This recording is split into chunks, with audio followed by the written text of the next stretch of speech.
নাস্তিক্যবাদী।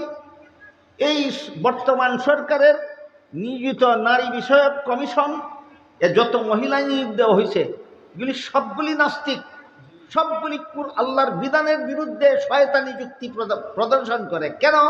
এরা ওই স্কুলে লেখাপড়া করেছে, এরা সেই কলেজে লেখাপড়া করেছে, এরা সেই ভার্সিটিতে লেখাপড়া করেছে যেখানে মানুষ গড়ার কোনো শিক্ষা নয়। তাই আল্লাহ পাক রব্বুল আলামিন বলেন, আর রহমানু আল্লামাল কুরআন খালাকাল ইনসান, যার মর্ম হলো কোরআন শিক্ষাই একমাত্র মানুষ গড়ার শিক্ষা।